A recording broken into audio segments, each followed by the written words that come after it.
La primera exposición que nos toca ahora, como decía, es la de Alejandro Uribe Tirado, ¿sí? Que él indica que desde marzo del año 2020 y como parte de distintas líneas investigativas de docencia personales y desde el COLAB de la Universidad de Antioquia, se inició un trabajo de recopilación de información sobre COVID. Ese trabajo tuvo varios momentos que van a compartir ahora en breve. El primer momento es la sistematización de información de COVID-19 y ciencia abierta.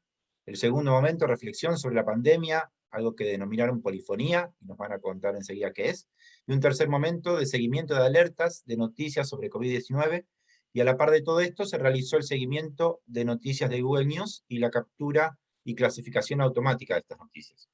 Alejandro Uribe Tirado es colombiano, es comunicador social y periodista y tiene estudios de posgrado a nivel de especialización y maestría en el área de negocios electrónicos, gerencia de servicios de información e informática educativa. También es doctor en bibliotecología y documentación científica de la Universidad de Granada de España y se desempeña como profesor de la Escuela Interamericana de Bibliotecología de la Universidad de Antioquia desde el año 2002 y actualmente es coordinador del Grupo de Investigación, Información, Conocimiento y Sociedad, adscrito al Centro de Investigación en Ciencia de la Información de esa misma institución. Así que Alejandro, te damos la palabra. Bueno, no, a todos muy buenos días, un saludo. Me tocó abrir a mí el workshop, pues porque inicialmente era 14, 21, cambiamos las fechas, no hay problema.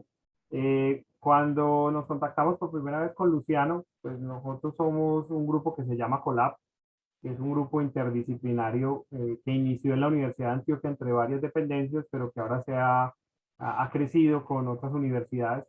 Entonces, hoy justo somos 4 miembros del Colab los que vamos a arrancar. Eso no fue intención de nosotros, eso fue Luciano el que nos puso juntos. Eh, Va a haber en estas presentaciones como dos tendencias. Yo voy a mostrar más un trabajo que hemos hecho más desde un punto de vista cualitativo y de gestión de la información.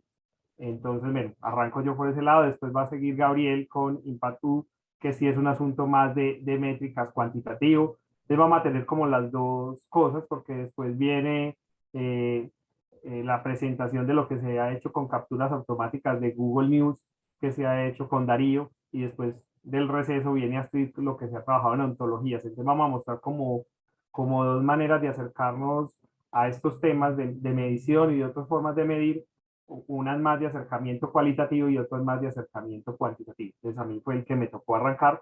Voy a por aquí a compartir pantalla. Sí, Alejandro, Tenemos, hola, solo mencionar que luego de ustedes está la presentación de María Dina Estebanés, eh, exacto, siguen otras que dos. claro, que ella trabajó en la realización del Manual de Valencia, que es un manual que se dedica a la medición de algunas de las cuestiones, sobre todo Gabriel, en la exposición de él, que están midiendo mediante Sí, herramientas exacto. cuantitativas. Entonces ahí podemos hacer una reflexión más de tipo teórica en combinación con esa presentación. No, perfecto, no hay ningún problema. Lo que quería demostrar es que somos varios miembros del Colab que vamos a presentar cosas que estamos haciendo y como con orientaciones distintas. Tenemos 25 minutos, ¿cierto?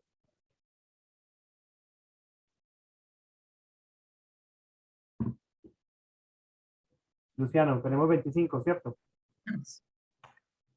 Sí, Listo. Bueno, acá puse el cronómetro, no es como para no ir. Bueno, no, yo no sería tan estricto con los tiempos, tratemos de irnos ajustando entre todos a la agenda, pero usen lo que necesitan. no, lo que pasa es que sí se va muy largo, entonces sí prefiero. Bueno, no, entonces a todos muy buenos días. Lo que les voy a compartir son como tres acciones que hemos venido haciendo desde el Colab con diferentes compañeros investigadores, no solo del Colab mismo y de Colombia, sino con otros. Entonces, bueno, lo que voy a compartir es algo que empezó digamos, que es un proceso de línea de investigación continuo de gestión de la información en el grupo que yo trabajo de investigación directamente desde la Escuela Interamericana de Bibliotecología, y la Escuela Interamericana de Bibliotecología hace parte pues, de lo que llamamos nosotros COLAB. Entonces, en marzo de 2020, pues, cuando llega la pandemia, pues, todos estamos con unas realidades de investigación, proyectos, y a todos nos confinan en las casas. En general en América Latina ocurre en esa misma época, marzo, mediados de marzo.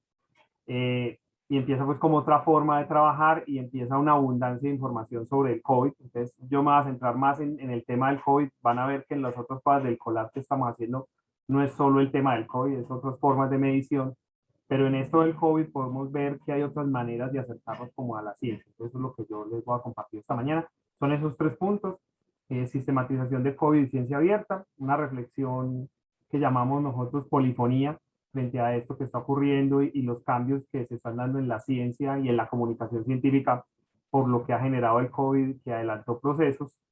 Y lo otro es algo que estamos acercándonos tanto cualitativa como cuantitativamente, y es con las alertas de noticias. Yo voy a hablar más de un trabajo cualitativo que estamos haciendo en este momento, y ya Darío va a hablar de un aspecto más automático que se está pudiendo dar para aprovechar los servicios de alertas de noticias como una manera de acercamiento a la divulgación y a la apropiación social del conocimiento, otra manera de medir la ciencia, pero no pues solamente como lo tradicional bibliométrico. Empiezo contando como la historia. Yo por mi trabajo docente de investigación estoy en diferentes grupos y listas de discusión alrededor del mundo frente a estos temas. Entonces, por ejemplo, aquí hay una que pertenezco, que es la Red Iris Española, que es muy buena.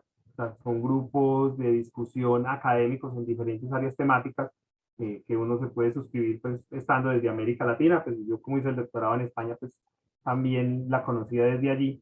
Entonces, bueno, aquí hay una red que constantemente llega información de estos temas de ciencia, de comunicación científica y todo eso. Hay otro que es que es esta red que es más internacional, llamémosla así, que es una red que se maneja desde el Reino Unido, que también tiene diferentes grupos de discusión en inglés frente a estos temas.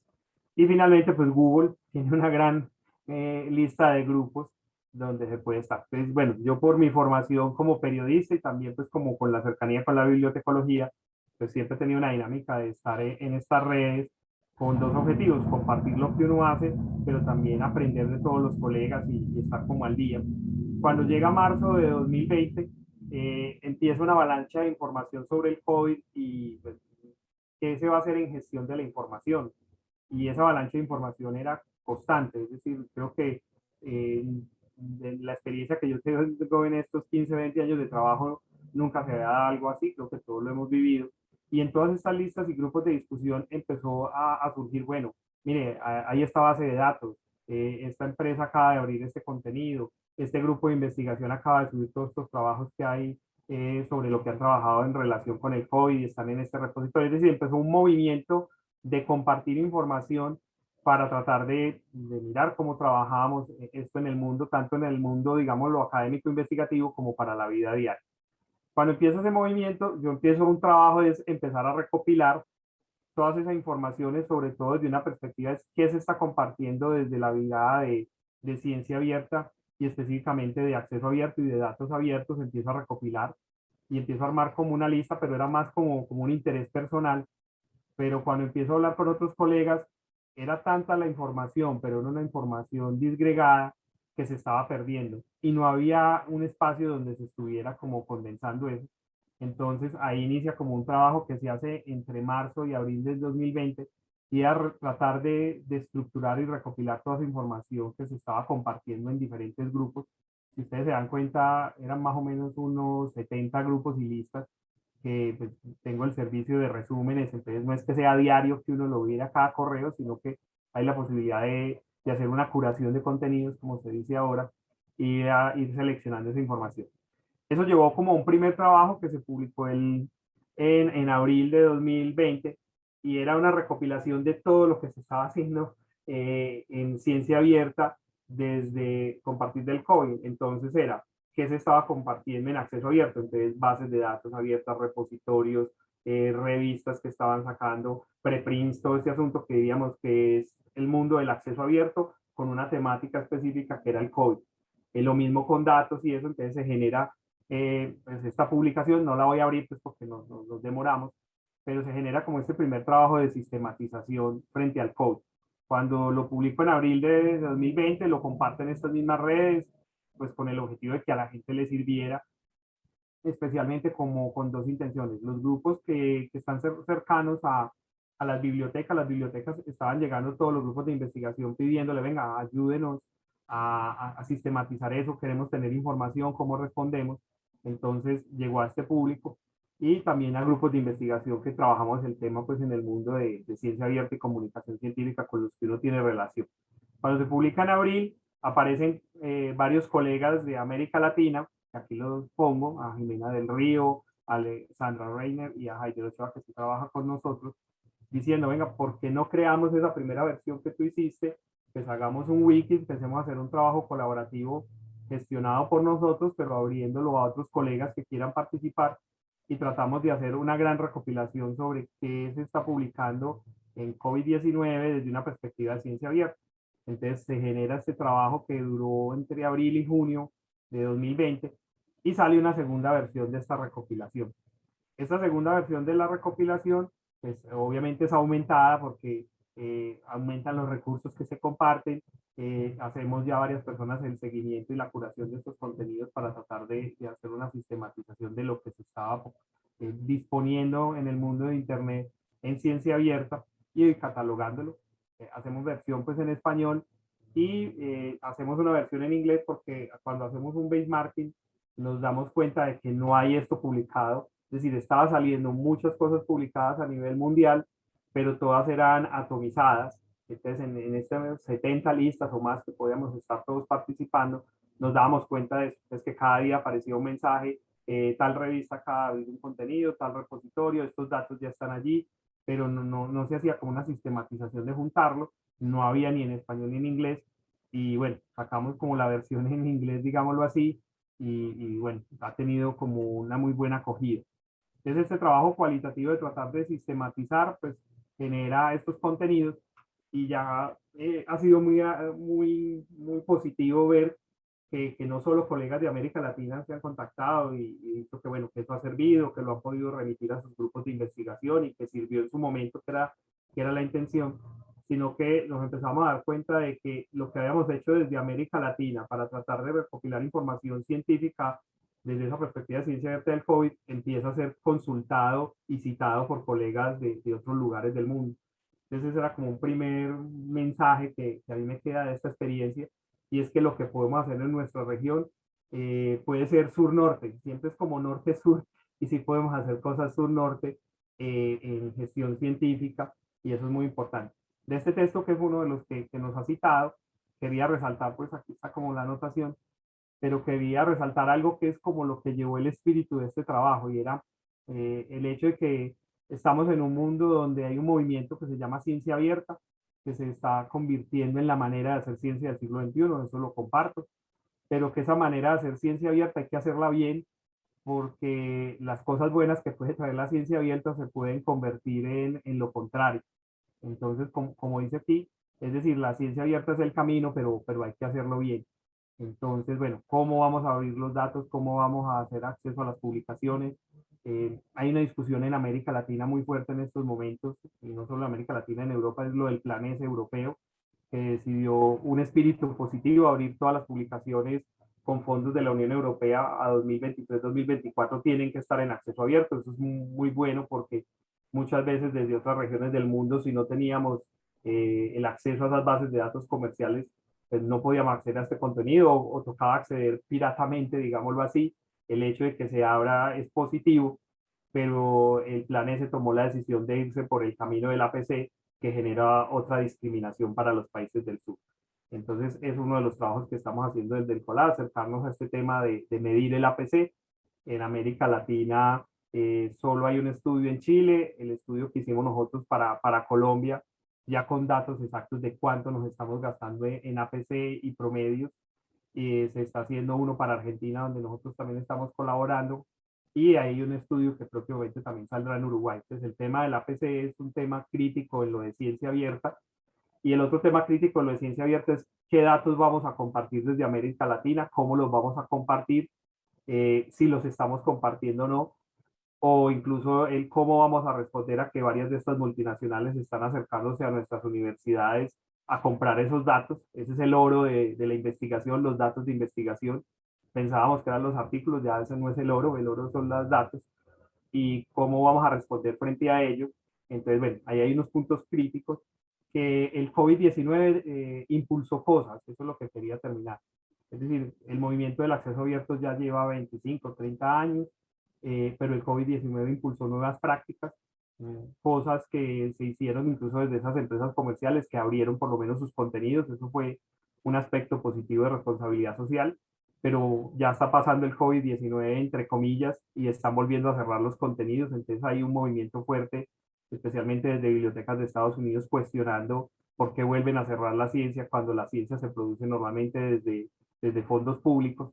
Y el asunto de los datos, porque están comprando datos, porque muchas de estas revistas de alto impacto, buscando aparentemente la transparencia, la calidad de la información que aparece en los artículos, están pidiendo los datos y nuestros investigadores, con la presión del publicar o perecer, estamos entregando los datos sin darnos cuenta que estamos regalando los datos. Entonces hay una discusión fuerte en América Latina qué va a pasar con los datos. Y pues otros elementos de la ciencia abierta, pues, que, como la ciencia ciudadana y todo eso. Pero bueno, no me voy a quedar aquí. Pero bueno, esa sistematización llevó a una reflexión de cómo vamos a seguir gestionando el acceso abierto y los datos abiertos en América Latina, y hay que seguir trabajando en ello. Pues está Melica, está FOLEC, y ahí está esa discusión de, bueno, ¿qué va a pasar con esos dos componentes de la ciencia abierta, el acceso abierto y los datos, y cómo nos vamos a enfrentar?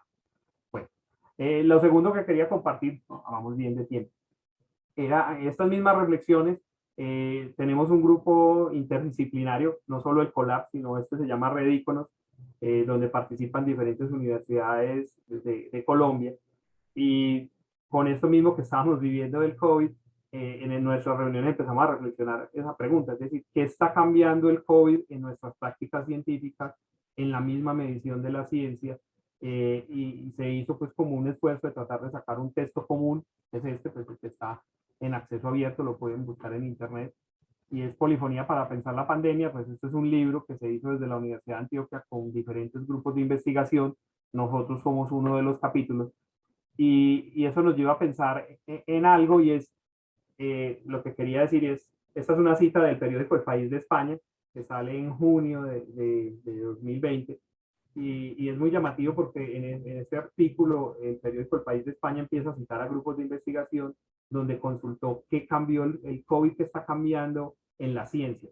Pensemos que es de junio de 2020, ya estamos en octubre de 2021, y se generaron unas dinámicas que aquí se mencionan y que después nosotros en el artículo lo resaltamos, y qué es lo que estamos viviendo y a lo que nos vamos a enfrentar, y que va a cambiar nuestras formas de medir la ciencia y acercarnos. Resalto estos puntos. Las editoriales comerciales y las grandes empresas de bases de datos han abierto a los investigadores de todo el mundo sus publicaciones, es lo que les decía. Se abrió por un tiempo, ya muchas empezaron otra vez a cerrar, pero ya se ha generado un movimiento de cuestionamiento a ese cierre otra vez de la información. La forma de publicación ha privilegiado los preprint. Los preprint venían desde hace unos años. Para algunas áreas de la ciencia eran cuestionables, para otros no. Entonces venía un movimiento, pero la pandemia, sus primeros meses se basó en los preprint. Y muchas cosas que se han logrado en la pandemia, como tratamientos, el ADN del virus y todo eso, fueron realmente publicaciones de preprint. Y eso impulsó los preprint, es decir, el crecimiento de los preprint como una forma de comunicación científica, de incluso medir esos preprint, el impacto científico y social que pueden tener. El COVID-19 y la pandemia lo impulsó, como se hubiera demorado muchos años más si no hubiera ocurrido eso, y ya creo que hay una gran discusión sobre, bueno, qué va a pasar con los preprint. Grandes revistas están aceptando que haya preprint y que estén en bases de datos. En América Latina, Cielo está haciendo un esfuerzo por tener un espacio para los preprint. Entonces viene como una discusión si esos preprint no solo impactan científicamente, porque pueden tener citaciones y todo eso, sino que esos preprint están en acceso abierto por defecto, y son muchas veces estos textos los que están consultando los ciudadanos, los que están consultando nuestros estudiantes, los medios de comunicación. Tienen un peligro porque un preprint pues, no pasa por una evaluación previa, sino que es cuando se coloca en la plataforma y la misma comunidad científica lo evalúa, y ha habido, digámoslo, fake news científico, pero retraction de preprints, pero son casos aislados, pero ya hay un movimiento fuerte con los preprints que es difícil que pare. Lo de los datos de investigación, o sea, se han abierto esos datos de investigación. Lo que decía, no solo norte-sur, sino que ha tenido relevancia lo que se ha hecho en otros contextos. Me acuerdo mucho que en Argentina se empezó un tratamiento de COVID que tenía relación con, pues, uno no sabe estos temas del todo porque uno no es médico, con la sangre y las plaquetas en caballos. Y esa noticia que nace desde Argentina, haciendo el seguimiento que después vamos a ver con lo de Google News, recorrió todo el mundo. Es decir, que había una posibilidad de un tratamiento de COVID alternativo que se surgía desde uno de nuestros países. Es un cambio y habían los datos disponibles y todo eso. Es decir, hay un cambio que también se está generando y es que no es solo norte-sur, sino que puede ser sur-sur y sur-norte. Y lo otro es las políticas de cada país frente al tema. Es decir, ha habido buenos manejos de la pandemia y malos manejos de la pandemia. Y esto cómo afecta a nuestra comunicación científica y es todo ese asunto de los fake news, de la misinformación, de la desinformación, y a eso nos estamos enfrentando porque ha habido cuestionamientos a la ciencia misma.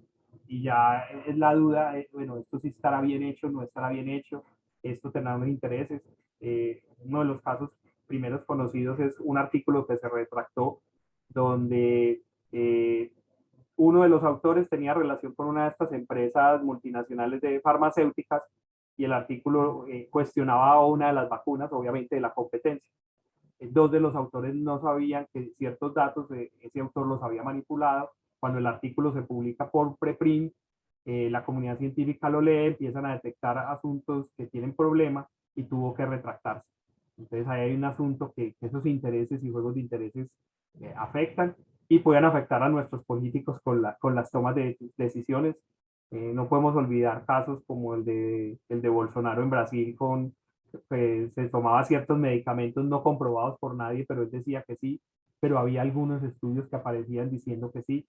Entonces este tema de la pandemia ha aumentado esa crisis de la credibilidad en la ciencia, por un lado en cuanto a los retractos, a los preprint y los fake news, digamos, los científicos, pero por otro lado es el reconocimiento en el mundo con los estudios que se han ido haciendo y es que se vio que los científicos de una u otra manera lograron una respuesta inmediata a un problema que si no hubiera existido los científicos que venían trabajando estos temas, que hubiera ocurrido. Es decir, una vacuna rápido, la vacuna, los créditos se la ganan estas empresas multinacionales, pero todas estaban asociadas con grupos de investigación de universidades. Entonces, bueno, ahí hay unos temas. Y lo otro que terminaría aquí es eso, la creación de múltiples herramientas abiertas. Es decir, en estos año y medio que llevamos han aparecido un montón de herramientas de compartir información y a partir de eso mismo de medir información que está en abierto. Entonces, como el tema de los perfils se impulsó muchos años con la pandemia, uno diría que el tema de otras mediciones y otras fuentes de información también se ha ido impulsando. Entonces, bueno, en este capítulo hay una gran reflexión sobre este tema. Que es lo que viene en adelante, es decir, la pandemia, pues esperemos que tarde o temprano vaya a parar. Ya la OMS dice que en junio del próximo año aparentemente ya llegaríamos a una cierta normalidad.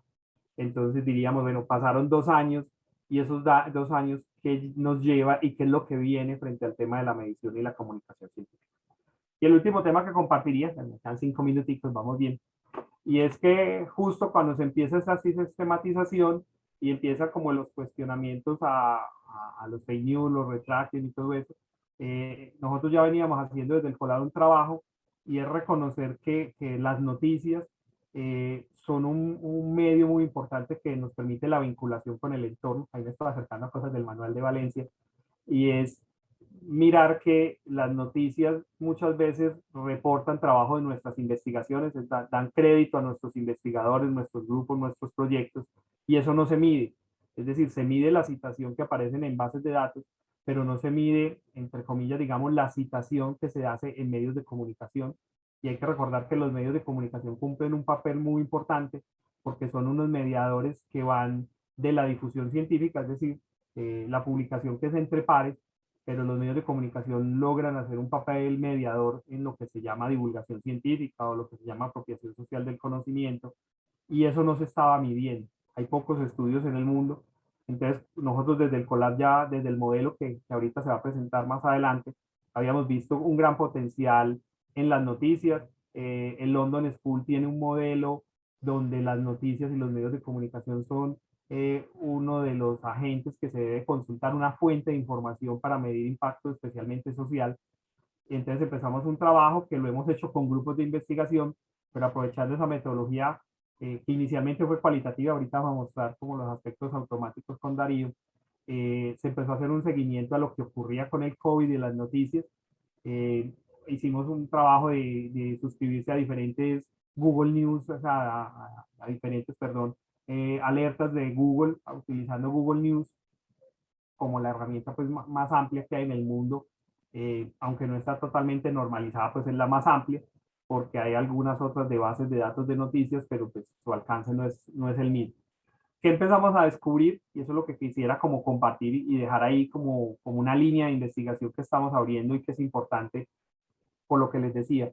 Las noticias y los medios de comunicación son una forma de acercarnos al impacto social de nuestras investigaciones y empezamos a darnos cuenta de un camino que se estaba dando y era, primero que si es un mundo global y que cuando una noticia frente al COVID ocurría, digamos, en un ámbito latinoamericano, se reportaba en diferentes medios de América Latina, es decir, había una red, llamémoslo así, pero cuando se reportaba en contextos anglosajones, pues era la red en esos mismos contextos anglosajones, pero era muy reportada en América Latina, es decir, si somos unos consumidores de información mediática de los grandes medios, especialmente del norte, digámoslo así.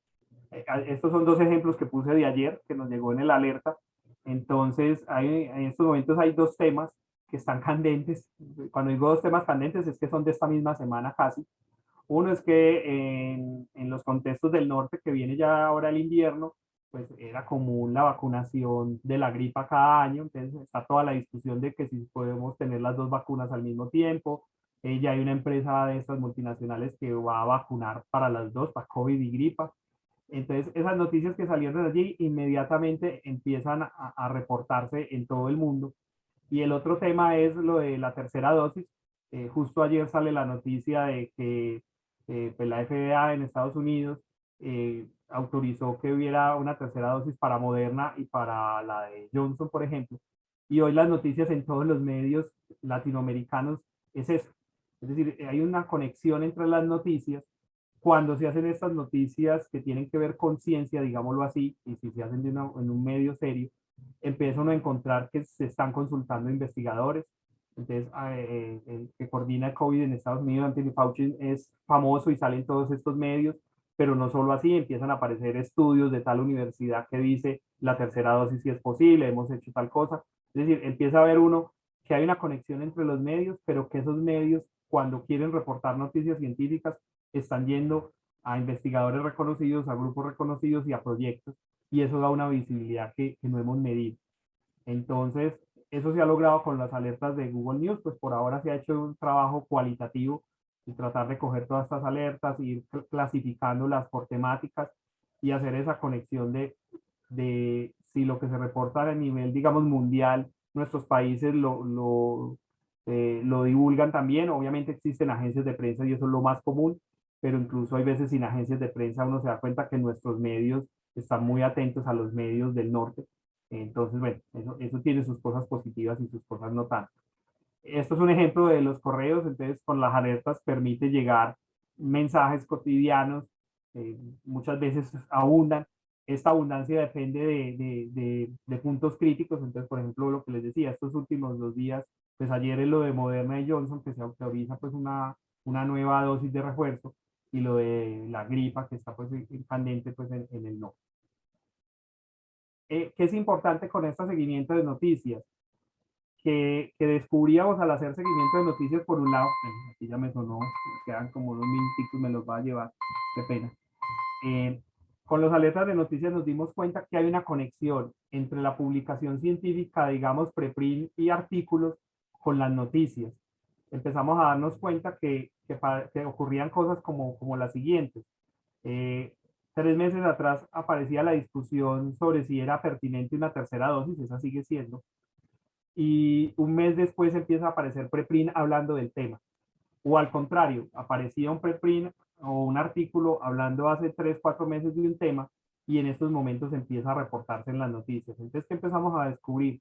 Que cuando se hace seguimiento como de la producción científica, que eso lo veníamos haciendo desde las sistematizaciones a primera que hicimos en marzo, que tuvo las 2 versiones del punto 1 que les conté, que eso sí ha seguido haciendo, hemos seguido recopilando esa información ya con el objetivo de que pensamos que en junio de 2022, cuando ya pare la pandemia, que hayan pasado 2 años, hacer una nueva versión y ver eso que ha cambiado, no solo una recopilación de recursos, sino una reflexión.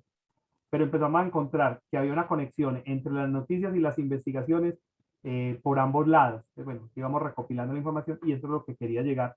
Y es, cuando hacemos el seguimiento a las alertas de noticias y seguíamos haciendo el seguimiento a la producción científica, digamos, de artículos, preprints, empezamos, cuando hacíamos la clasificación, a encontrar conexiones temáticas y conexiones temporales que iban de ambos lados. Es decir, empezaba a aparecer en las noticias un tema, una discusión, y volvía y justamente tiempo después, muy corto, aparecían estudios que reforzaban eso o lo contradecían.